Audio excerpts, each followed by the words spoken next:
ജനങ്ങളോട് കരുണ കാണിക്കാനും അള്ളാഹുവിൽ വിശ്വസിക്കുവാനും അദ്ദേഹം തന്റെ ജനങ്ങളോട് പറയുമായിരുന്നു. ഒരിക്കൽ അദ്ദേഹത്തിന്റെ കൂടെയുള്ള ഒരാൾ പ്രവാചകന്റെ അത്ഭുതത്തെക്കുറിച്ച് പറഞ്ഞു. പ്രവാചകൻ മരണത്തിൽ നിന്ന് 4 പേരെ ജീവിതത്തിലേക്ക് കൊണ്ടുവന്നിട്ടുണ്ട്.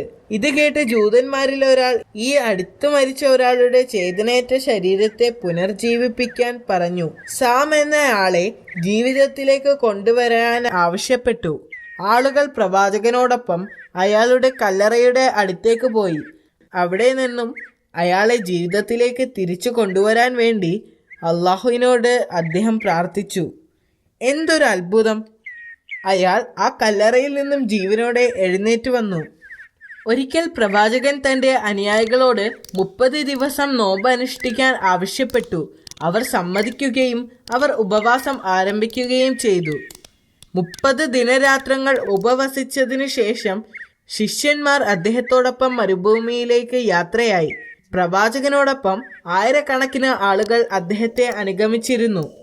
അനുയായികളിൽ പലരും രോഗബാധിതരായിരുന്നു. പ്രവാചകൻ അവരെ സുഖപ്പെടുത്തുമെന്ന് അവർ വിശ്വസിച്ചു. ഒരു സംഘം ആളുകൾ പ്രവാചകന് എതിരായിരുന്നു. പ്രവാചകൻ എവിടെ പോയാലും അവർ കൂടെയുണ്ടാകും. അവർ കൂടെ പോയിരുന്നത് അദ്ദേഹത്തെ പരിഹസിക്കാനും അവസരം കിട്ടുമ്പോഴെല്ലാം നിന്ദിക്കാനുമായിരുന്നു. 30 ദിവസ ഉപവാസ ശേഷം സത്യനിഷേധികൾ പ്രവാചകനോട് ചോദിച്ചു. അവർക്ക് ആകാശത്ത് നിന്നും ഭക്ഷണം ലഭിക്കുമായിരുന്നെങ്കിൽ അവരുടെ ഉപവാസം അള്ളാഹു സ്വീകരിച്ചു എന്ന് ഉറപ്പാക്കാമായിരുന്നു. അവർ ഉപവാസം അവസാനിപ്പിക്കുന്ന ആ ദിവസം എന്തെങ്കിലും പ്രത്യേക ഭക്ഷണം കഴിക്കാൻ അവർക്ക് ആഗ്രഹമുണ്ടെന്ന് അറിയിച്ചു. അവിടെ ആയിരക്കണക്കിന് ആളുകളുണ്ടായിരുന്നു. ഇത്രയും പേർക്ക് ഭക്ഷണം എത്തിക്കാൻ പ്രവാചകനെ സാധിക്കില്ല എന്ന് അവർക്കറിയാമായിരുന്നു. പ്രവാചകൻ അവരുടെ ആവശ്യങ്ങൾ അംഗീകരിച്ചു. എന്നിട്ട് അല്പം മാറിയിരുന്ന് അള്ളാഹുവിനോട് പ്രാർത്ഥിച്ചു. എന്തൊരു അത്ഭുതം! പ്രവാചകന്റെ പ്രാർത്ഥന ദൈവം സ്വീകരിച്ചു. ആകാശത്ത് നിന്ന് ധാരാളം ഭക്ഷണം വന്നു. താഴെയൊരു മേഘവും മുകളിൽ മറ്റൊരു മേഘവും. മലക്കുകൾ ചുറ്റും നിന്നുകൊണ്ട് ഭക്ഷണം താഴോട്ട് കൊണ്ടുവന്നു. സാവധാനത്തിൽ അത് താഴേക്ക് വന്നു. ആ സമയത്ത് പ്രവാചകൻ തന്റെ പ്രാർത്ഥനകളിൽ മുഴുകിയിരിക്കുകയായിരുന്നു. ആഹാരം പ്രവാചകന്റെ തൊട്ടടുത്ത് വന്ന് നിന്നു. ഒരു വെളുത്ത തുണി കൊണ്ട് അത് മൂടിയിരുന്നു. അള്ളാഹുവിന്റെ നാമത്തിൽ പ്രവാചകൻ മെല്ലെ ആ തുണി എടുത്തു മാറ്റി. മൂടിയിരുന്ന ആ തുണി മാറ്റിയപ്പോൾ ചുറ്റും കൂടി നിന്ന ആളുകൾ അത്ഭുതത്തോടെ അതിലേക്ക് നോക്കി. 7 വലിയ മീനും 7 അപ്പവും വിനാഗിരിയും ഉപ്പും തേനും മറ്റ് പഴങ്ങളും ഉണ്ടായിരുന്നു. അതിന് കൊതിപ്പിക്കുന്ന മണം ഉണ്ടായിരുന്നു. അവർ ഇതിനു മുൻപ് ഇതുപോലെ ഒരു മണം അനുഭവിച്ചിട്ടില്ലായിരുന്നു. അപ്പോൾ ഈസാ നബി അവിശ്വാസികളോട് അതിൽ നിന്ന് കഴിക്കാൻ പറഞ്ഞു. താങ്കൾ അതിൽ നിന്ന് എടുത്ത് കഴിക്കുന്നത് കണ്ടതിന് ശേഷം മാത്രമേ ഞങ്ങൾ കഴിക്കുകയുള്ളൂ എന്ന് അവർ പ്രവാചകനോട് പറഞ്ഞു. ഇത് ആവശ്യപ്പെട്ടത് നിങ്ങളാണ്, അതുകൊണ്ട് ആദ്യം നിങ്ങളിത് കഴിക്കണം, പ്രവാചകൻ അവരോട് ആവശ്യപ്പെട്ടു. പക്ഷേ സത്യനിഷേധികൾ അത് നിരസിച്ചു. അപ്പോൾ പ്രവാചകൻ ദരിദ്രരും രോഗികളും അന്ധരും അംഗവൈകല്യമുള്ളവരുമായ ആളുകളോട് അതിൽ നിന്ന് കഴിക്കാൻ ആവശ്യപ്പെട്ടു. അവർ 1000-ഓളം ആളുകൾ ഉണ്ടായിരുന്നു. അവരെല്ലാവരും അത് കഴിച്ചു. അപ്പോൾ മറ്റൊരു അത്ഭുതം സംഭവിച്ചു. അതിൽ നിന്ന് ഭക്ഷണം കഴിച്ച എല്ലാ രോഗികളെയും അള്ളാഹു സുഖപ്പെടുത്തി. വികലാംഗരെയും അന്ധന്മാരെയും മറ്റുള്ളവരെയും സംബന്ധിച്ചിടത്തോളം അതൊരു അത്ഭുതം തന്നെയായിരുന്നു. സത്യനിഷേധികളെ ആദ്യം ക്ഷണിച്ചിട്ടും അവർ അത് കഴിക്കാൻ വിസമ്മതിച്ചതിൽ അവർ ഇപ്പോൾ ദുഃഖിക്കുന്നുണ്ടായിരുന്നു. ഈ സദ്യയുടെ വാർത്ത അതിവേഗം പരന്നു. ആ വാർത്ത നഗരത്തിലും എത്തി. ആയിരക്കണക്കിന് ആളുകൾ ഈ ദിവ്യ സദ്യക്ക് സാക്ഷ്യം വഹിക്കാൻ അങ്ങോട്ട് യാത്രയായി. വിരുന്നിൽ പങ്കെടുക്കാൻ ആഗ്രഹിക്കുന്നവരുടെ എണ്ണം ഇപ്പോൾ വളരെ കൂടുതലായിരുന്നു. പ്രവാചകൻ എല്ലാവരോടും ഭക്ഷണം കഴിക്കാൻ പറഞ്ഞു. ദിവസങ്ങൾ കഴിഞ്ഞു.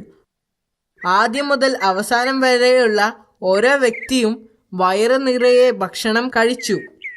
ഓരോ ദിവസവും 7000-ഓളം ആളുകൾ ഭക്ഷിച്ചതായി പറയപ്പെടുന്നു. 40 ദിവസത്തിനു ശേഷം ദരിദ്രർക്ക് മാത്രം ഭക്ഷണം നൽകിയാൽ മതിയെന്നും ധനികർക്ക് നൽകേണ്ടതില്ല എന്നും അള്ളാഹു പ്രവാചകനോട് ആവശ്യപ്പെട്ടു. പ്രവാചകൻ ജനങ്ങളോട് സത്യസന്ധരായിരിക്കണമെന്ന് മുന്നറിയിപ്പ് നൽകുകയും ധനികരായ ആളുകൾ വിരുന്നുകളിൽ നിന്ന് അകന്നു നിൽക്കണമെന്നും ആവശ്യപ്പെടുകയും ചെയ്തു. കൂടാതെ ദരിദ്രരോട് ഭക്ഷണം നാളത്തേക്ക് കരുതി വെക്കണമെന്ന് ആവശ്യപ്പെടുകയും ചെയ്തു. എന്നാൽ ജനങ്ങൾ പ്രവാചകൻ പറഞ്ഞത് ശ്രദ്ധിച്ചില്ല. ധനികർ പാവപ്പെട്ടവനായി അഭിനയിച്ച് ഭക്ഷണം കഴിച്ചു. പ്രവാചകന്റെ കൽപ്പന അനുസരിക്കാതെ ദരിദ്രരും ആവശ്യത്തിൽ കൂടുതൽ ഭക്ഷണം കഴിച്ചു. അതിന്റെ ഫലമായി ഭക്ഷണം എവിടെ നിന്നാണോ വന്നത് അങ്ങോട്ട് തന്നെ ഉയർത്തപ്പെട്ടു. ആളുകൾ ഈ അത്ഭുതത്തെക്കുറിച്ച് ദിവസങ്ങളോളം സംസാരിച്ചു. ഒരു രാത്രിയിൽ മഹത്തായ 2 പ്രവാചകന്മാരായ യഹ്യ അലൈഹിസ്സലാമും സക്കരിയ അലൈഹിസ്സലാമും ഭരണാധികാരികളാൽ കൊല്ലപ്പെട്ടു. ആ രാത്രിയിൽ ഈസാ നബിയുടെ മേൽ ഒരു അശരീരിയുണ്ടായി. ഇസ്രായേൽ ജനത്തെ വിളിച്ചുകൂട്ടി പ്രബോധനം നടത്താൻ അള്ളാഹു പ്രവാചകനോട് കൽപ്പിച്ചു. അദ്ദേഹം എതിരാളികളെ പോലെ നിലവിലുള്ള കപടഭക്തന്മാരെയും നിയമത്തെയും തള്ളിപ്പറയുകയും മൂസാ നബി അലൈഹിസ്സലാമിന്റെ നിയമത്തെ ശക്തിപ്പെടുത്തുകയും ചെയ്തു.